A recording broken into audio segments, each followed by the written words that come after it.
엄마표 영어 하면 좋은 대학 갈 수 있나요? 엄마표 영어가 입시에 얼만큼 도움이 되는지 오늘 그 이야기 궁금하신 분들 속 시원하게 대답해 드리도록 하겠습니다. 안녕하세요. 즐거운 초등영어의 지니쌤입니다. 자, 우리 겨울방학인데 집에서 아이들과 영어 공부로 실은 많이 하고 계시죠? 자, 요즘에 엄마표 영어 굉장히 유행이에요. 코로나 시국을 거쳐가면서 엄마표 영어에 대한 관심이 굉장히 높아졌는데요. 그거에 따라서 질문도 굉장히 많이 하세요. 제가 굉장히 노출 열심히 하고 있는데요. 선생님, 이렇게 하면 영어는 초등 때 다 끝낼 수 있나요? 그리고 수능 영어 1등급 받는 것에 크게 무리가 없나요? 이런 질문들을 많이 하시거든요. 그런데 제가 오늘 그 답변을 좀 드리려고 합니다. 자, 사실은요, 엄마표 영어를 하는 것과 입시 성공과는 전혀 연관이 없습니다. 네.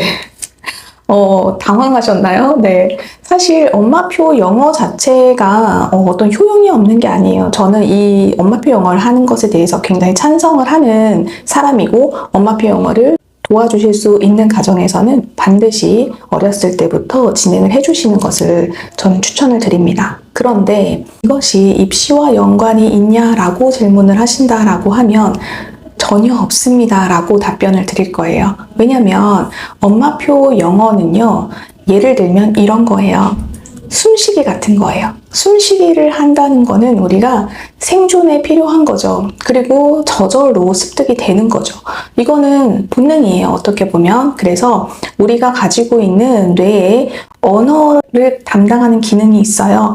그거는 외국어이든 모국어이든지 간에 우리가 12세 이전에는 언어를 배우는 것이 굉장히 용이하다라고 어떤 논문이나 이런 것에서 많이 이야기하고 있습니다. 그것에 따라서 사실 엄마표 영어를 진행할 때는 어렸을 때부터 많이 귀로 그리고 들려주고요. 노출을 해주는, 그러니까 모국어도 사실은 어떻게 보면 노출의 양에 따라서 우리가 모국어가 얼만큼 빨리 입이 트이고 하는 것들이 달라지잖아요. 그것과 마찬가지로 외국어도 그런 방식으로, 모국어 습득 방식으로 어렸을 때부터 환경을 조성해주는, 그것이 엄마표 영어라고 많이 알려져 있습니다. 그 방식으로 우리는 습득, 그러니까 즉 숨쉬기 같은 거죠. 숨쉬기처럼 굉장히 쉽게 어떤 특정 연령에 그것을 제공해 준다라고 하면, 그 환경을 제공해 준다라고 하면 우리는 습득을 할 수가 있습니다. 그런데 반면에 입시 영어는요, 운동 같은 거예요. 그러니까 근육 만들기예요. 그러니까 똑같이 숨쉬기도 운동이라고 치면 근육을 만드는 운동과 숨쉬기 운동은 전혀 다르잖아요. 어떤 느낌인지 아시겠죠? 그래서 그냥 숨만 쉬어도 되는 것, 이게 우리는 습득이라고 하는 영역입니다. 그리고 우리가 운동을 막 하고 뛰고 근력 운동을 해서 근육을 만드는 과정을 학습이라고 보시면 될 것 같아요. 그럼 우리는 이런 숨쉬기 활동을 통해서 어떻게 생존을 하고 있죠. 네, 생존의 유지를 하고 있고요. 이것을 유지하는 것은 크게 어렵지 않습니다. 하지만 근육은요, 한번 만들었다가 쉬면 어떻게 돼요? 금방 근손실이 오죠. 그것처럼 유지하기가 어렵습니다. 학습은 그래요. 그래서 학습으로 먼저 넘어왔다. 일단 학습을 시작했다라고 하면은요, 일정 기간 동안 아주 지속적으로 practice, 연습을 하셔야 되고요. 그것을 유지하시기 위해서는 장기간 학습 플랜을 짜서 진행을 해 주셔야 되는 겁니다. 그래서 우리는 엄마표 영어로 했을 때는 아이들의 귀가 트이고 말을 하고 하면서 실용 영어 분야에서는 굉장히 눈에 띄는 효과를 가져올 수 있어요. 우리가 해외여행을 간다거나 외국 사람을 만났을 때 쉽게 말을 하고, 그 다음에 외국어 같은 걸 들었을 때 쉽게 이해하는 그런 실용 영어의 영역에서 굉장히 뛰어난 능력을 가질 수 있지만, 우리가 입시에서 요구하는 아카데믹한 그런 학습은 좀 부족하다라는 거죠. 그래서 엄마표 영어로 우리가 가져올 수 있는 효용은요, 우리 엄마들이 어렸을 때 학습 방식으로만 했던 것들로 인해서 말하기나 듣기가 좀 부족한 것들, 그런 것들을 채울 수는 있겠으나 이것이 결국 수능 1등급과 동등하진 않다라는 이야기를 드리고 싶은 거예요. 즉 우리가 숨쉬기 운동만 하면 국가대표가 될 수 없는 것처럼요, 수능 1등급은요 굉장히 퍼센트가 낮습니다. 절대평가기 때문에 어떨 땐 4%까지 떨어지기도 하고요, 어떨 때는 보통 평균 7% 정도에서 맞춰지죠. 그러면 전국에서 7% 안에 든다라고 하면은요, 꽤 높은 수준으로 학습을 해야 한다는 것을 아실 수가 있을 겁니다.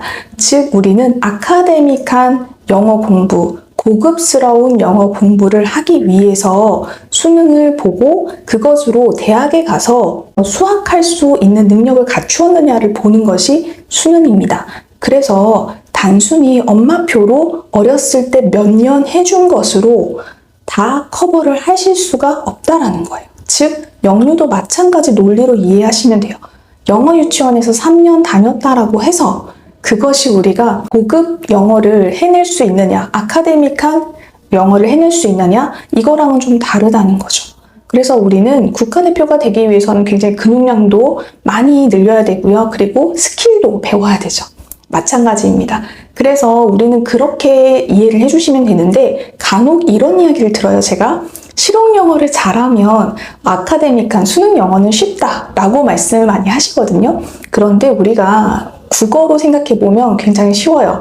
우리 원어민이잖아요. 그쵸? 하지만 외국인들이 왜 우리나라에서 그 귀화하기 위해서 보는 뭐 한국어 능력 시험이라든지 또는 우리 수능의 국어 영역 보면 만점 받으실 수 있어요? 1등급 나오세요? 아니죠. 그거랑 같다고 생각하시면 돼요.